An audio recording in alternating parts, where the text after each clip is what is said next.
हिंदी साहित्य के ट्रिकी इतिहास की इस क्लास में आपका एक बार फिर से हार्दिक अभिनंदन, हार्दिक स्वागत। इससे पूर्व की हमने जो क्लास पढ़ी थी वो पढ़ी थी फ्रेंच में इस्तवार दिया 738 कवियों का इतिहास, आयर अंग्रेजी वर्णाक्रम में लक्ष्मी विधा के दत्तासा, साथ ही मौलवी करीमुद्दीन और शिव सिंह सेंगर सहस्र कवि कवि जीवन रचना काल हिंदी में वर्णारीति से किया बिंदु प्रस्थान। प्रस्थान बिंदु कहने वाले विद्वान शुक्ल शिव सिंह सेंगर को, क्योंकि हिंदी भाषा में हिंदी साहित्य का इतिहास लिखने वाले विद्वान शिव सिंह सेंगर। और मित्रों, हमने ये भी जाना था कि हिंदी साहित्य को सर्वप्रथम प्रस्तुत करने वाले विद्वान जो थे वो सबसे पहले ग्रास लेने वाले गारसा दत्तासी, और हिंदी भाषा में सबसे पहले हिंदी साहित्य का इतिहास लिखने वाले शिव सिंह सेंगर।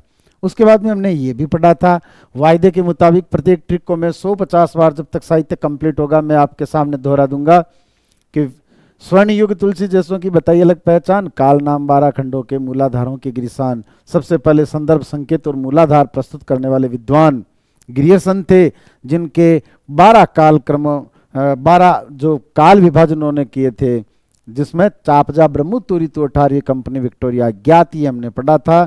और उसके साथ कुछ तथ्य देखे थे कि 12 आधार ग्रंथ जो शुक्ल के थे, उन्होंने वीर गाथा काल के लिए जो नामकरण जो किया था उसमें 12 आधार काल प्रस्तुत किए थे।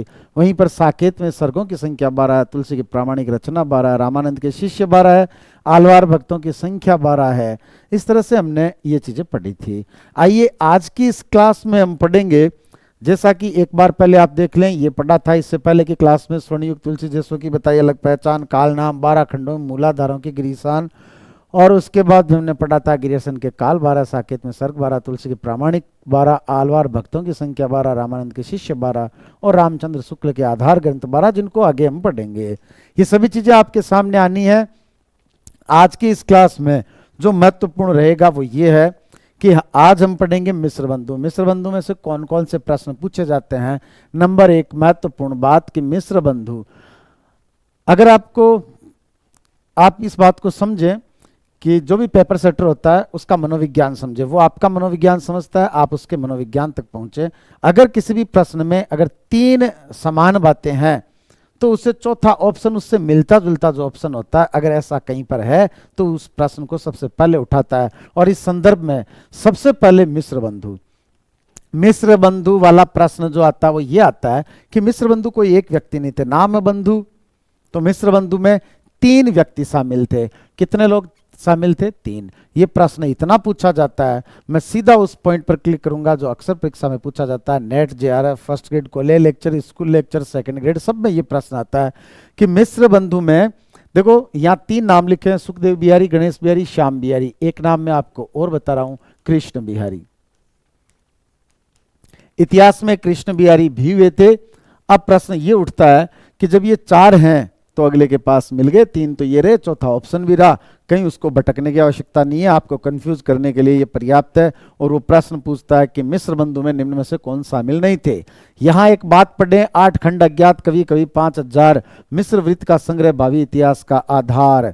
इस बात का अर्थ ये है कि यहां जो लिखा है 5000, ये आपको गाइडों में पुस्तकों में इस तरह से लिखा मिलेगा, पर एडजेक्ट जो है ना वो 4591 कवि थे। अब 4591 कवि ये कोई छोटा मोटा इतिहास नहीं है। अगर आपको कह दिया जाए कि 1857 की क्रांति में कौन कौन क्रांतिकारी शामिल थे, ऐसे 10 20 50 100 की अगर लिस्ट थमा दे आप उनको पढ़ लेंगे। लेकिन अगर यही 5000 हो तो वो एक पुस्तक, फिर वो पोथी नहीं वो पोथा हो गया। और इतने कवियों को लेकर के लिखना कोई आम बात नहीं है। यदि आपको कह दिया जाए सुभाष चंद्र बोस की स्क्रिप्ट तैयार कीजिए, उनके जीवन इतिहास जीवन वृत्त बताइए, वृत्त का अर्थ होता है घटना, किसी भी कवि का जन्म लेना, उसकी कौन कौन सी रचनाएं उन्होंने कब कब लिखी, ये वृत्त है। इसलिए यहाँ एक शब्द है वृत्त जिसके बारे में हम चर्चा करेंगे। तो सुभाष चंद्र बोस का उस जीवन वृत्त लिखने में आपको साल भर 6 महीना लग सकता है। इन्होंने तो 4591 कवियों को, इसलिए 3 बंधुओं की आवश्यकता पड़ी। न समय पर खाना, न पीना, न सोना, और न समय पर ये कटिंग बनवा पाते थे। इसलिए जो व्यक्ति समय पर स्नान नहीं कर पाता है उस व्यक्ति से हमें घृणा सी आती है कि यार तू दूर बैठ। और राजस्थानी में घृणा के लिए एक शब्द सूग, कि इसे सूग आती है, लेकिन महान इतिहासकार है इसलिए आगे शाह तो लगाना आवश्यक है, तो सूग शाह। तो मिश्र बंधु सूग शाह, अर्थात सु का अर्थ है सुखदेव बिहारी, ग का अर्थ है गणेश बिहारी और शा का अर्थ है श्याम बिहारी। तो उत्तर अपने आप हो जाएगा कि कृष्ण बिहारी मिश्र बंधुओं में शामिल नहीं है। यही प्रश्न पूछा जाता है कि मिश्र बंधुओं में निम्न में से कौन शामिल नहीं है। उम्मीद है इस बात को आप समझ गए होंगे। आगे की बात, जो ही मिश्र बंधु का नाम लिया जाता है आपको पता होना चाहिए इन्होंने 8 कालखंडों में, 5 बड़े और 8 छोटे कालखंडों में इन्होंने इस हिंदी साहित्य का इतिहास का वर्गीकरण किया था। तो पढ़ें, 8 खंड अज्ञात कवि। 8 खंड पर जो यहाँ एक घात लगी हुई है उस बात का ये अर्थ है कि पहली बात ये याद रखनी है कि 8 कालखंडों में इन्होंने हिंदी साहित्य के इतिहास का वर्गीकरण किया था। नंबर 2 अज्ञात। अब तक जो अज्ञात थे, जिन 738 कवियों को गारसा दत्तासी ने लिखा था, 1003 कवियों को शिव सिंह सेंगर ने और 1004 को मौलवी करीमुद्दीन ने, ये सभी अज्ञात जो कवि, ये सभी को छोड़ करके बाकी अब तक जो अज्ञात थे उन अज्ञात कवियों को ये प्रकाश में लेकर के आए। और सबसे महत्वपूर्ण बात, उन अज्ञात कवियों की इन्होंने श्रेणियां बनाई, अर्थात उत्कृष्ट, मध्यम और औसत, श्रेष्ठ, मध्यम और औसत, इस तरह से इन्होंने श्रेणी बनाई कि कौन से इनमें श्रेष्ठ है, कौन मध्यम है, कौन औसत है। इस तरह से इन्होंने श्रेणियां बनाई। कवि 5000। वास्तव में ये कवि कितने थे? यहां महत्वपूर्ण बात यह है कि 45 के डबल करने हैं 90, और एक जो मैंने आपसे उस समय माइनस करवाया था 738 में से 8 हटाकर -1 और बराबर 72। आप में से कई लोग देखो बता रहे हैं 72, ये 72 कवि हिंदी के थे, वो एक यहाँ वापस प्लस करना है। इस तरह से कुल कवि हो गए 4591 कवि। एडजेक्ट कवि इतने थे। मिश्र वृत्त का संग्रह, एक शब्द भाई वृत्त, वृत्त का एक अर्थ होता है गोला और एक वृत्त का अर्थ होता है घटना। आगे आप पढ़ेंगे कि द्विवेदी युग में, द्विवेदी युग की एक प्रवृत्ति को पढ़ेंगे, द्विवेदी युग। द्विवेदी युग में एक आप पढ़ेंगे कि इसकी प्रवृत्ति है भाई इतिवृत्तात्मक। इतिवृत्तात्मक का अर्थ ये होता है, इसमें मूल शब्द है इतिवृत्त। इतिवृत्तात का अर्थ होता है भाई घटना प्रधान, अर्थात घटनाओं को आधार बना करके द्विवेदी युग में बहुत सारा साहित्य लिखा गया। ये घटनाएं 2 प्रकार की होती है भाई, ध्यान से समझना इस बात को। एक घटना हो सकती है ऐतिहासिक, इतिहास में महाराणा प्रताप या फिर सिकंदर, चाणक्य, चंद्रगुप्त जो भी है उनको लेकर के कोई घटना घटती है। और एक घटना होती है भाई पौराणिक, हमारी पौराणिक मान्यताओं के अनुसार जो भी घटनाएं घटी हुई है, जो भी हमारे पुराणों में लिखा हुआ है, उस किसी घटना को आधार बना करके लिखना। ये सब कब हुआ था? ये सब हुआ था द्विवेदी युग में। आइए वापस बढ़ते हैं कि वृत्त का अर्थ होता है घटना। और किसी कवि का जन्म, मिश्र बंधु ने इस तरह से बताया कि कौन से कवि का कब जन्म हुआ था। तो कवि का जन्म, वह रचना काल, और उसने जो है ये आपको पता हो तो कवियों का जीवन काल और रचना काल सबसे पहले शिव सिंह सेंगर ने प्रस्तुत कर दिया था। लेकिन कवि का जन्म व रचना काल के साथ में उस कवि का बाल्यकाल कैसे व्यतीत हुआ, उस कवि का, उसकी जो शिक्षा दीक्षा वो किस तरह से पूर्ण हुई, उन्होंने घर पर कितनी की, विद्यालय में जाकर के औपचारिक शिक्षा कितनी ली, किस किस तरह से, कौन से वो अपने साथियों से मिले, कहाँ वो सम्मेलन में गए, कौन से पुरस्कार जीते, प्राप्त किए, इन सभी घटनाओं का उल्लेख इन्होंने किया था। इसलिए ऐसा कहा गया कि ये एक वृत्त संग्रह। अब महत्वपूर्ण बात यह कि शुक्ल ने ऐसी घटनाएं तो गारसा दत्तासी ने भी लिखी है, शिव सिंह सेंगर ने भी लिखी है, गिरियर्सन ने भी लिखी है कि कब जन्म हुआ, कब वो हुआ। तो शुक्ल ने जो है इन सब के लिए वृत्त संग्रह का शब्द काम में लिया है। लेकिन यहाँ 4591 कवि होने के कारण से इसको एक बड़ा भारी कविवृत्त संग्रह कहा है। तो जब भी प्रश्न आ जाए कि बड़ा भारी कविवृत्त संग्रह किसने कहा? शुक्ल ने। किसको कहा? मिश्रवृत्त का संग्रह। भावी इतिहास का आधार, यदि आपको यह कह दिया जाए कि आपको एक हिंदी साहित्य का इतिहास लिखना है और यहां तक ही अगर लिखा हुआ होता तो आपने तो गारसा दत्तासी उठाते, न शिव सेंगर न गिरियर्सन, आप कौन सी पुस्तक उठाते? चलो गारसा दत्तासी और गिरियर्सन तो फ्रेंच और अंग्रेजी में है, लेकिन शिव सिंह सेंगर ने तो हिंदी में लिखा है। लेकिन आप इस पुस्तक को उठाते क्योंकि कोई न कोई कवि या लेखक, हो सकता है शिव सिंह सेंगर ने नहीं वर्णित किया हो, गारसा दत्तासी गिरियर्सन ने नहीं किया हो, लेकिन यहाँ 4591 में यहाँ तो डेफिनेट मिलेगा। इसलिए जितने भी इनके पश्चात लिखने वाले जो इतिहासकार थे उन्होंने इस ग्रंथ को अपना भावी यानी आधार ग्रंथ बनाया। एक बहुत महत्वपूर्ण प्रश्न आता है कि रीतिकाल के परिचयात्मक कवियों का विवरण प्राय मैंने मिश्रबंधु से लिया। ये कथन किसका? शुक्ल का। शुक्ल के हिंदी साहित्य इतिहास जो उन्होंने 1929 ईस्वी में लिखा था, उसका उपजीव्य अर्थात आधार ग्रंथ जो है वो मिश्रबंधु का। मिश्रबंधु ने लिखा जो इतिहास ग्रंथ है उसका नाम है मिश्रबंधु विनोद। ये बात ध्यान रखनी है। आगे हम पूरी डिटेल इसकी पढ़ते हैं, अभी केवल हमने ये बेसिक सी चीज समझी है। आगे देखें, ग्रंथ का नाम ये राज मिश्रबंधु विनोद। मिश्रबंधु विनोद इस ग्रंथ का नाम है। हिंदी इतिहास को 8 काल खंडों में बांटने वाले विद्वान कौन है? तो वो है मिश्रबंधु। मिश्रबंधु ने 8 काल खंडों में अपने इतिहास ग्रंथ को बांटा, 5 बड़े और 8 छोटे। इस तरह से बताना ये 5 बड़े क्या है, ये अभी वर्गीकरण देखेंगे इनका। अब तक अज्ञात रहे, नंबर 2 पर जो बात लिखी हुई थी ये देखो आप, 8 खंड अज्ञात कवि, तो 8 खंड वाली बात 1 नंबर पर यहां समझाई हुई है। अब तक अज्ञात रहे, ये नंबर 2, कवियों को प्रकाश में लाने का इन्होंने काम किया। जो भी अब तक बचे थे जिनका किसी ने वर्णन नहीं किया, उनका वर्णन इन्होंने किया।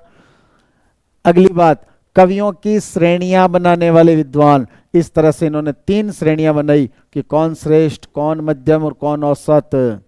आगे अपन पढ़ेंगे कि किस तरह से उन्होंने देव और तुलसी, इनको इन्होंने श्रेष्ठ कवि बताया। तुलसी, सूर, इनको श्रेष्ठ बताया इन्होंने।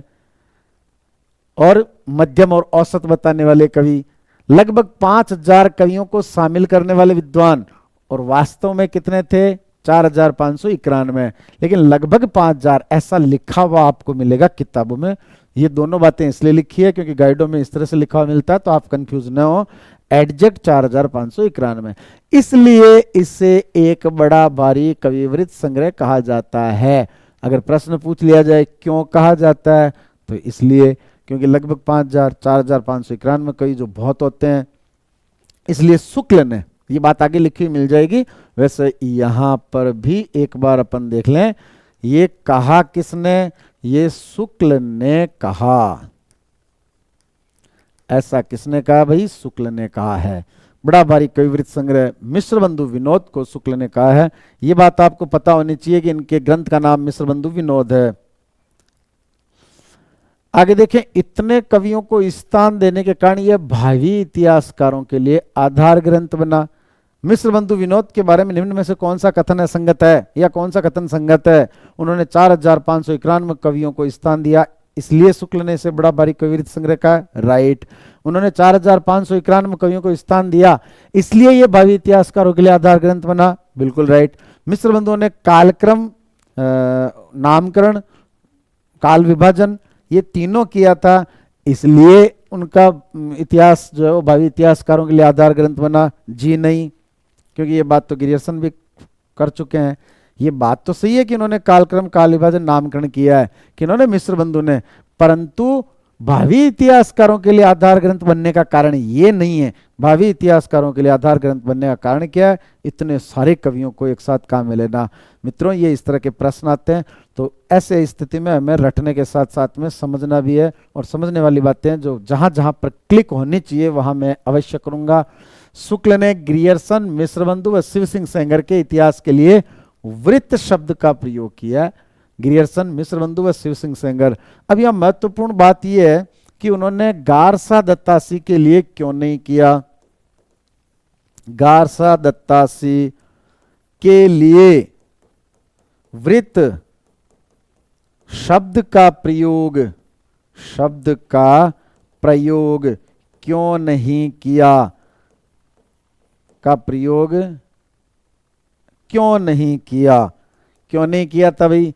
तो क्यों नहीं किया इसका कारण आपको पता हो तो हमने जब शिव सिंह सेंगर को पढ़ा था उस समय हमने पढ़ा था कवि जीवन रचना काल, हिंदी में वर्णारीति से किया बिंदु प्रस्थान। तो सबसे पहले कवियों का जीवन और रचना काल प्रस्तुत करने वाले शिव सिंह सेंगर थे। गारसा दत्तासी ने किया ही नहीं था। और वृत्त उसे ही कहते हैं घटना को। इतिहास में जिस तरह से कोई घटना घटती है, युद्ध कब हुआ, ये राजा, इस राजा का जन्म कब हुआ, राज्याभिषेक कब हुआ, तो ठीक उसी तरह से कवि का जन्म कब हुआ, उन्होंने रचना कब लिखी, साहित्य में इस तरह की बातों को घटनाएं कहेंगे। तो ऐसा गार सत्तासी ने तो बताया ही नहीं था। तो गार सत्तासी ने केवल गद्य और पद्य का वर्गीकरण किया था कि ये कवि और लेखक हुए थे। उनका जीवन और रचना काल प्रस्तुत करने वाले विद्वान शिव सिंह सेंगर। फिर उसके बाद में गिरियर्शन और मिश्र बंधु, इनके लिए भी वृत्त शब्द का प्रयोग किया, लेकिन यहां पर क्या जोड़ दिया, एक बड़ा भारी कवि वृत्त संग्रह। तो गार सत्तासी के लिए क्यों नहीं किया, क्योंकि उन्होंने कवियों का जीवन व रचना काल, उत्तर क्या है इसका, रचना काल नहीं बताया, ये इसका उत्तर है। कालानुक्रम पद्धति में लिखा गया इतिहास, इन्होंने जो इतिहास लिखा था वो कालानुक्रम पद्धति में लिखा गया। हमें ये भी जानने हैं कि इनके इतिहास के दोष क्या क्या हैं, इनके इतिहास के दोष क्या क्या हैं, तो वो भी अपन आगे देखेंगे। कालानुक्रम पद्धति में लिखना ये भी एक दोष है। पुष्य या पुंड को हिंदी का पहला कवि मानने वाले, इससे पहले हमने ये पढ़ा था कि पुष्प कहाँ चढ़ाने हैं, शिव जी के चढ़ाने हैं। शिव सिंह सेंगर ने पुष्य को प्रथम कवि माना है। शिव सिंह सेंगर ने प्रथम कवि माना, लेकिन इनके अतिरिक्त इन्होंने भी प्रथम कवि माना है मिश्र बंधु ने। लेकिन प्रश्न अगर ये आ जाता है, दोनों ऑप्शन में आएंगे नहीं फिर भी, कि पुष्य को प्रथम कवि मानने वाले विद्वान तो शिव सिंह सेंगर, पहले उन्होंने माना था इसलिए। तो दोष जो है ये दोष नहीं है, ध्यान रखना ना, ये वाला दोष नहीं है, दोष अलग बातें हैं, वो अपन आगे अभी विवरण देखते हैं। एक बार वापस देखें आप, अभी अपन ने ये पढ़ा था 3 मिश्र बंधु में कौन कौन शामिल है। ग्रंथ का नाम मिश्र बंधु विनोद, ये जो बातें इसमें लिखी हुई है कुल 5 बातों को अभी अपन ने पढ़ा है, और भावी इतिहासकारों के लिए आधार ग्रंथ क्यों है, आगे देखें। मिश्र बंधु विनोद नागरी प्रचारिणी सभा द्वारा प्रकाशित ग्रंथ है। मिश्र बंधु विनोद कौन से संस्था द्वारा प्रकाशित हुई ये ग्रंथ, ये रचना, नागरी प्रचारिणी सभा। यह इतिहास ग्रंथ शुक्ल के इतिहास ग्रंथ का उपजीव्य अर्थात आधार ग्रंथ बना है। यही तो बात मैंने आपको बताई थी कि शुक्ल ने रीतिकाल के कवियों का परिचयात्मक विवरण मिश्र बंधु विनोद से लिया है। ये बात जो है वो शुक्ल की कही हुई है। यही पूछा जाता है कि ये कोटेशन किसका है, ये कथन किसका है, तो ये शुक्ल का स्वयं का है, जो अपनी पुस्तक में ऐसा लिखते हैं। इसलिए उपजीव्य या आधार ग्रंथ है। किससे जीवन मिला, कहां ये कॉन्सेप्ट जो है वो आया, तो रामचंद्र शुक्ल के लिए ये वाला ग्रंथ जो है वो आधार ग्रंथ बना, इसलिए इसे उपजीव्य कहते हैं। हिंदी साहित्य इतिहास का इतिवृत्तात्मक लेखन सर्वप्रथम मिश्र बंधु विनोद से ही प्राप्त होता है। अभी जो बड़ा भारी कविवृत्त संग्रह के समय मैंने समझाया था वो यही तो था। ये इतिवृत्तात्मक जो है वो द्विवेदी युग की प्रवृत्ति है, और इतिवृत्तात्मक लेखन का अर्थ ये होता है कि आपने कवियों के जीवन रचना काल के साथ साथ उन किसी कवि के जीवन में, किसी लेखक के जीवन में कौन कौन सी घटनाएं घटी, ये आपने बताया। आगे देखें भाई, मिश्र बंधु ने 1910 ईस्वी में एक नवरत्न नामक ग्रंथ लिखा। वेरी इंपॉर्टेंट, ये वेरी इंपॉर्टेंट है भाई, कि नवरत्न जो पुस्तक मिश्र बंधु ने लिखी थी वो कब की लिखी हुई है, वो 1910 ईस्वी की है।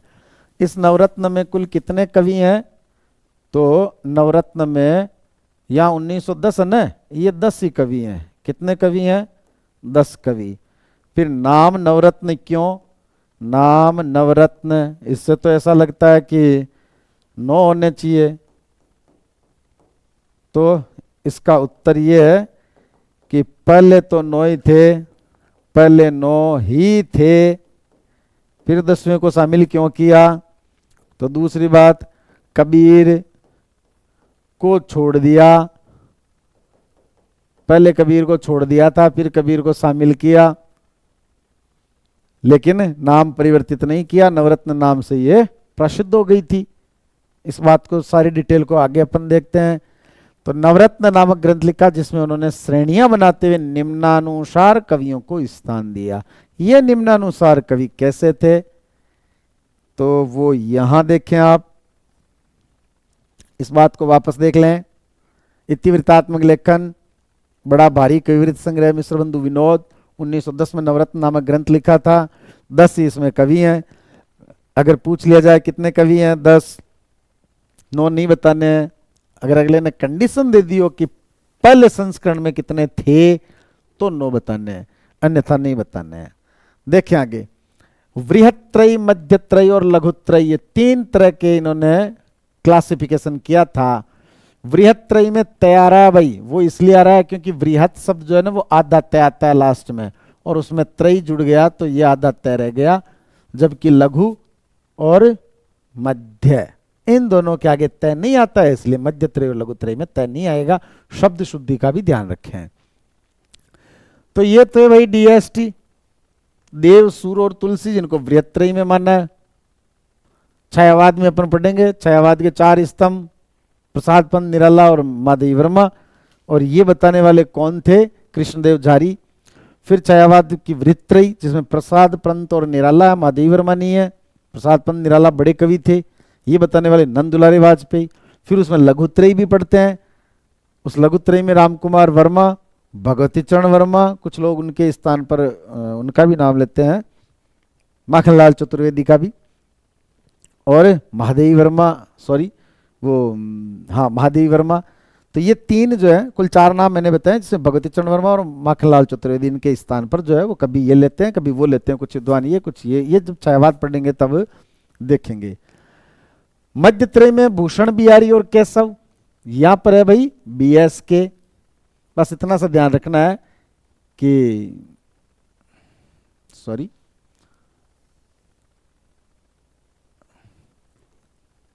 यहां है BBK, अर्थात भूषण, बिहारी और केशव, वहां DST, यहां BBK। और लघुत्रय में हरिश्चंद्र, चंद्रप्रदायी और मतीराम, यह है भाई HCM, भारतेंदु हरिश्चंद्र। हरिश्चंद्र कौन है, भारतेंदु हरिश्चंद्र। तो ये H से हरिश्चंद्र लेना आप, ये इतना सा ध्यान रखना जो मैं बात बताने वाला था कि यहाँ भारतेंदु हरिश्चंद्र से वापस B आ जाएगा, इसलिए HCM ऐसा हरिश्चंद्र नाम लिखा है मैंने। हरिश्चंद्र, चंद्रप्रदायी और मतीराम। कबीर भूल गए, हिंदी के बहुत बड़े कवि हैं कबीर, फिर उनको क्यों भूल गए आप, तो ये जाने क्यों भूल गए, छोड़ दिया जो भी है। मिश्र बंधु ने अपने नवरत्न ग्रंथ के प्रथम संस्करण में कबीर को शामिल नहीं किया, परंतु द्वितीय संस्करण में कबीर को शामिल किया था। इस तरह नवरत्न ग्रंथ में कुल कवियों की संख्या कितनी हो गई, 10 हो गई। और नवरत्न नाम की सार्थकता रखने के लिए, बनाए रखने के लिए कबीर को किसी भी त्रयी में स्थान नहीं दिया, बस ऐसे लिख दिया कबीर के बारे में। ऐसा कहीं इन्होंने नहीं लिखा मैं कबीर को वृहत्त्रयी में, मध्यत्रयी में या लघुत्रयी में मानता हूं। तो त्रयी में कितने हैं, 9। अगर पूछ लिया जाए कि जो त्रयी में विभाजन किया उसमें कुल कितने कवि हैं, तो 9 हैं। तो ये थी बात, बिहारी को नवरत्नों में शामिल किया, परंतु मिश्र बंधु बिहारी को कवि ही नहीं मानते, कवि नहीं मानते। वो क्या कहते हैं, और उन्होंने एक विवाद छेड़ दिया कि देव बड़े या बिहारी। उन्होंने, क्योंकि देव बहुत बड़े कवि थे, उन्होंने 34वें संचारी भाव की परिकल्पना की थी छल नाम से, जिसको हम रीतिकाल में पढ़ेंगे। अभिधा उत्तम काव्य मध्य लक्षणाहीन, और अधम व्यंजना रस विरस उल्टो कहत नवीन। वो अभिधा शब्द शक्ति को सबसे श्रेष्ठ मानते हैं देव, तो बहुत बड़े आचार्य थे, उनकी परिकल्पनाएं कुछ ऐसी थी। ये बात अलग है कि शुक्ल अवहिता में ही उस छल को जो है वो समाहित मानते हैं। उन्होंने 34 संचारी भाव को नहीं माना, और माना भी नहीं जाता काव्य शास्त्र में। 33 ही संचारी भाव माने जाते हैं, ग्लानि गर्वमति मोह मरण मत श्रम शंका स्वप्न स्मृति हर्ष धृति निद्रा निर्वेद सुया अपस्मारवित अमर्ष जाड्य चपलता चिंता विड़ा व्याधि विबोध वितर के साथ दिन नित्रास आवेग उग्रता उत्सुकता उन्माद। तो देव बड़े या बिहारी, इस विवाद को जन्म देने वाले कौन है, मिश्र बंधु हैं। और फिर बाद में विवाद खूब चला, बहुत सारे जो जितने भी जो कवि लेखक या इतिहासकार, कुछ देव को बड़ा मानते हैं, कुछ बिहारी को बड़ा मानते हैं। तो ये एक विवाद जो है, एक टॉपिक छेड़ दिया इन्होंने। तो देव बड़े या बिहारी, इस विवाद के जन्मदाता कौन है, मिश्र बंधु। आइए हम ये देखते हैं कि मिश्र बंधु ने अपने काल का क्लासिफिकेशन किस तरह से किया था।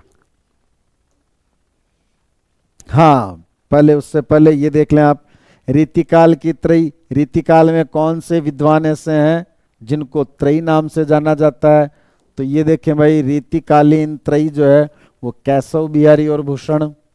प्रगतिशील कवियों की त्रयी शमशेर बहादुर सिंह, नागार्जुन और त्रिलोचन, ये प्रगतिशील कवियों की त्रयी है। छायावाद की वृहत त्रयी, जिसकी अभी बात कर रहा था, प्रसाद पंत निराला, नंदुलारे वाजपेयी ने कहा था। छायावाद की लघु त्रयी, माधवी वर्मा, रामकुमार वर्मा और भगवती चरण वर्मा, और कुछ लोग माखनलाल चतुर्वेदी को मानते हैं। ये सब आगे अपन डिटेल से पढ़ेंगे। शतक त्रयी, नीति शतक, श्रृंगार शतक, वैराग्य शतक रीतिकाल में पढ़ेंगे। नई कहानी की त्रयी राजेंद्र यादव, कमलेश्वर और मोहन राकेश है। ये क्या होता है कि जब इस तरह के, मैंने जब भी तैयारी की भाई इस तरह से, ये जहां पर भी मुझे मिला ना, जैसे भी आपने देखा 12-12 वाले कौन सी चीजें हैं, तो मैंने क्या किया कि ये जहां भी मुझे त्रयी इस तरह से लगे उनको एक जगह कर लिया, तो कहीं ना कहीं ये चीज काम आती है। आगे बढ़े। मिश्र बंधु का काल विभाजन, और यही आपको समझना है कि मिश्र बंधु का जो काल विभाजन है, यहां आपको जो चीज समझनी है, इनका दोष। मैं इसको थोड़ा सा बड़ा कर लेता हूं भाई, ताकि आप इसको ढंग से देख सकें।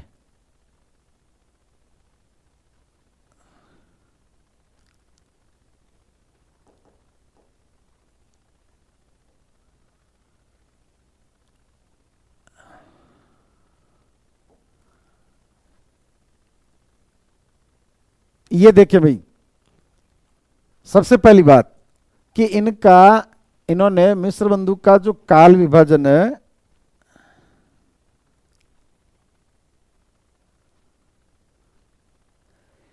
मिश्र बंधु का काल विभाजन, तो मिश्र बंधु का जो काल विभाजन है,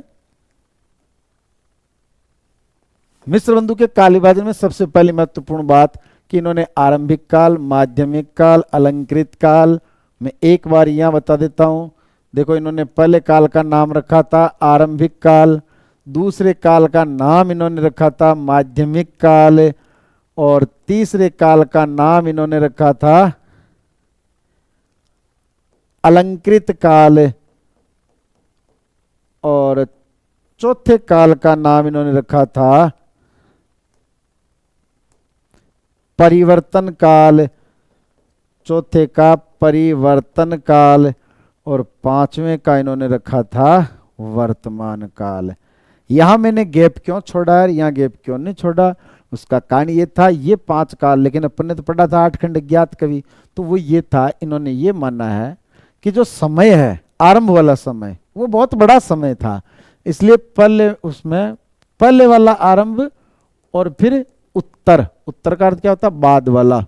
एक तो उत्तरांशुर होता है, एक उत्तर बाद में, जिसे अपन कहते हैं स्नातकोत्तर, अर्थात एमए जिसको अपन बोलते हैं, पहले पूर्वार्ध भाग फिर उत्तरार्ध भाग, तो बाद वाला, और स्नातकोत्तर स्नातक के उत्तर यानी बाद में।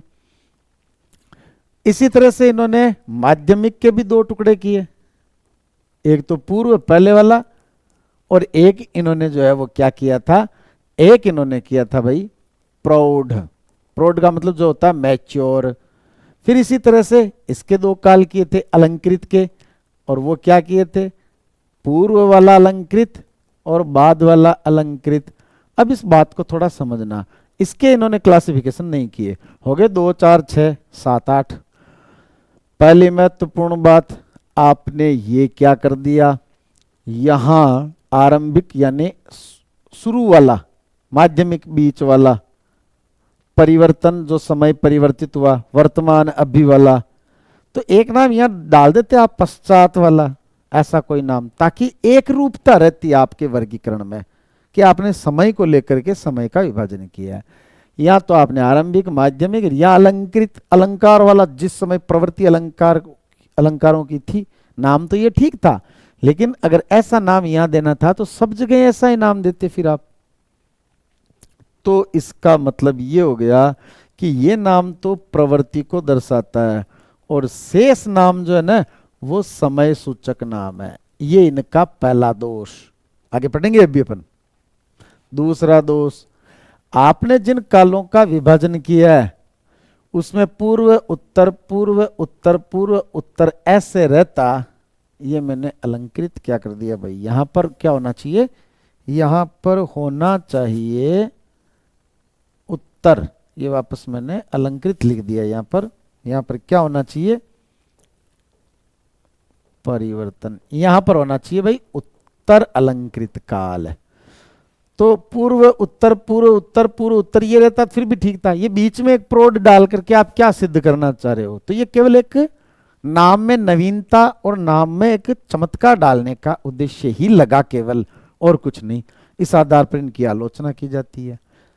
8 कालखंडों में बिल्कुल अव्यवहारिक है। कल को जैसे हिस्ट्री में जब भी पढ़ते हैं अपन 4 या 5 काल होते हैं तो एक दिमाग में इमेजिनेशन होती है, लेकिन आपने 8 कालखंडों में बांट दिया तो वो ज्यादा लंबा हो गया। जैसे ग्रियर्सन के भी बहुत लंबा हो गया, उनका भी ये दोष है। 14 काल खंडों में 2 3 4 बहुत थे। तो दूसरी बात, आपने ये पूर्व और प्रोड डाल दिया बीच में माध्यमिक में। ये याद रखना है कि ये प्रोड जो नाम माध्यमिक में है। अलंकृत ये प्रवृत्ति का बोध कराता है, शेष समय सूचक है, ये भी अव्यवहारिक है। इस आधार पर इनके दोष बताए जाते हैं। अब वापस आप यहां देखें, आरंभिक माध्यमिक अलंकृत, और वो परिवर्तन और वर्तमान देखो आगे लिखे हुए हैं इस तरफ।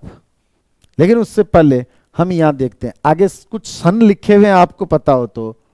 और ये जो सन लिखे हुए हैं ये आपके लिए इतने महत्वपूर्ण नहीं है भाई, सीधी सी बात है। पर क्यों लिखे फिर? वो इसलिए लिखे कि बाई चांस अगर कोई बात पूछनी हो, क्योंकि इनका एक दोष जो है ना वो इनके समय में है। वो समय में ये है 700 विक्रम संवत। अगर पूछ लिया जाए कि हिंदी का उद्भव कब से माना जाता है, तो हिंदी का उद्भव हमने बहुत पहले पढ़ा था, और आप में से कई लोग बोल रहे हैं और मैं सुन पा रहा हूं, हिंदी का उद्भव जो है वो 1000 ईस्वी के लगभग। अब लगभग तो इसलिए क्योंकि एडजेक्ट किसी भाषा का आरंभ होने का एडजेक्ट समय नहीं होता। तो हिंदी का उद्भव 1000 ईस्वी के आसपास, और आप आरंभ कर रहे हो 700 विक्रम संवत से। इसका मतलब आप तो अपभ्रंश में ले गए, अपभ्रंश भाषा चल रही थी उस समय। ये भी एक दोष है कि नहीं है दोष? तो कई बार क्या होता है, सन न चाहते हुए भी याद नहीं करना है, फिर भी रह जाती है याद, यार 700 से शुरू किया था, तो पता नहीं इनमें से कौन सी सन कहां काम आ जाए। तो अगर इजी गोइंग याद हो सकती है तो अच्छी बात है, नहीं हो सकती है तो कोई बात नहीं है कि भाई 700 से 1343 तक है, 1344 से फिर 1444 तक है, फिर 1445 से 1560 है, 1561 से 1680 है, 1681 से 1790 तक है। तो इस तरह से अगर आप याद कर सकते हो तो अच्छी बात है। अगर सन याद नहीं होते हैं तो इनको इतना टेंशन लेने की आवश्यकता नहीं है। स्टडी के साथ साथ स्मार्ट स्टडी करनी है, ये अति महत्वपूर्ण है, और उसमें क्या छोड़ना है ये बहुत ज्यादा महत्वपूर्ण है। स्मार्ट स्टडी का पहला हिस्सा ये है। आगे देखें, परिवर्तन काल जो मात्र 35 वर्ष का 1890 से 1725 तक है। अब ये 35 वर्ष का काल, और वर्तमान काल 1925 से अब तक है। आगे बढ़े, 700 देखो ये दोष आगे, 700 ईस्वी से इतिहास का आरंभ अपभ्रंश साहित्य को समावेशित करता है जो असंगत है। ठीक नहीं है भाई, ये 700 ईस्वी से आपने आरंभ किया, बहुत भी चले गए आप। कुल 5000 कवियों को एडजेक्ट कितने हैं? 45 90, एक मेरी तरफ से जोड़ना है। कोई स्थान देना भी अध्ययन में समस्या उत्पन्न करता है। कुल 8 कालखंडों में विभाजन लंबा तथा अव्यवहारिक है, ये बात भी हमने पढ़ ली। अलंकृत काल नामकरण प्रवृत्ति को, जबकि शेष काल समय को सूचित करते हैं। और साथ में ये बात भी जो है आपको पता होनी चाहिए, कौन सी वाली बात? कौन सी वाली बात? बात ये होनी चाहिए आपको पता कि शेष में तो उत्तर, और एक में प्रौढ़, कौन से में? माध्यमिक काल में। तो ये प्रौढ़ जो शब्द है ना, माध्यमिक काल का जो विभाजन है उसमें प्रौढ़ शब्द केवल नवीनता सिद्ध करता है, यानी नवीनता लाने का प्रयास है, नवीनता लाने का प्रयास है, उपयोगी नहीं, और उसका कोई उपयोग नहीं है, ये भी एक दोष है। इस तरह से मिश्र बंधु ने अपने जो हिंदी साहित्य का इतिहास प्रस्तुत किया था उसमें ये त्रुटि थी। आगे देखें भाई, आगे आपको पता हम क्या पढ़ेंगे? आगे पढ़ेंगे हम आचार्य रामचंद्र शुक्ल, क्योंकि अभी हमने पढ़ा था कि वो इनका उपजीव्य ग्रंथ है मिश्र बंधु विनोद। मिश्र बंधु विनोद में एक बार थोड़ा समय वापस रिवाइज करवा देता हूं पूरा कंप्लीट, कि मिश्र बंधु विनोद में 3 लोग शामिल है सूक्शा, जिसमें सुखदेव बिहारी, गैपुर गणेश बिहारी, शाहपुर श्याम बिहारी, ये 3 शामिल है। मिश्र बंधु विनोद जो है उसको हमें शुरू यहां से करना, 8 खंड अज्ञात कवि, कवि 5000, मिश्र वृत्त का संग्रह, भावी इतिहास का आधार। मिश्र बंधु विनोद में 8 कालखंडों में 5 बड़े और 8 उप विभाजन करते हुए, जो कि एक लंबा और व्यवहारिक भी है। अज्ञात कवि, अब तक जो अज्ञात थे उनको प्रकाश में ला करके उनकी श्रेणियां बनाई। कवि 5000, 4591 एडजेक्ट थे। और उसके बाद में हमने कि कवि 5000 मिश्र वृत्त का संग्रह, इसे एक बड़ा भारी कवि वृत्त संग्रह कहा गया है। क्यों कहा गया है? क्योंकि 4591 कवि है इसमें। भावी इतिहास का आधार, भावी इतिहासकारों के लिए आधार ग्रंथ बना, रामचंद्र शुक्ल के लिए भी आधार ग्रंथ बना, इसलिए उन्होंने लिखा है कि रीतिकाल के परिचयात्मक कवियों का विवरण प्राय मैंने यहाँ से लिए हैं, यानी मिश्र बंधु विनोद से लिए हैं। फिर इसके बाद इनका काल विभाजन पढ़ा है। एक बात ये पढ़ी थी कि हिंदी नवरत्न नाम से इन्होंने एक पुस्तक लिखी, जिसमें 1910 ईस्वी में और 3 त्रयी बना करके 10 कवियों को शामिल किया। कबीर को दूसरे संस्करण में शामिल किया था, इसलिए उनको किसी भी त्रयी में स्थान नहीं दिया, ताकि इनके नाम की सार्थकता बनी रहे। और ये 5 काल, जिसमें आरंभिक, माध्यमिक, अलंकृत, परिवर्तन और वर्तमान काल, जिसमें केवल माध्यमिक में ध्यान रखना बीच में प्रौढ़ शब्द डाल दिया है, बाकी पूर्व उत्तर, पूर्व उत्तर, पूर्व उत्तर, और परिवर्तन और वर्तमान काल के कोई क्लासिफिकेशन किए नहीं है। परिवर्तन काल 35 साल का, वर्तमान काल 1925 से अब तक का है, और 700 से इन्होंने प्रारंभ किया। 3 ही तो सन में 3 ही तो बातें याद रखनी है। ये हो गया मिश्र बंधु विनोद। तो इस तरह से मिश्र बंधु विनोद जो है वो कौन कौन सी बातों को समाहित किए हुए है, इस क्लास में हम केवल इतना पढ़ेंगे, और आगे हम पढ़ेंगे आचार्य रामचंद्र शुक्ल। धन्यवाद।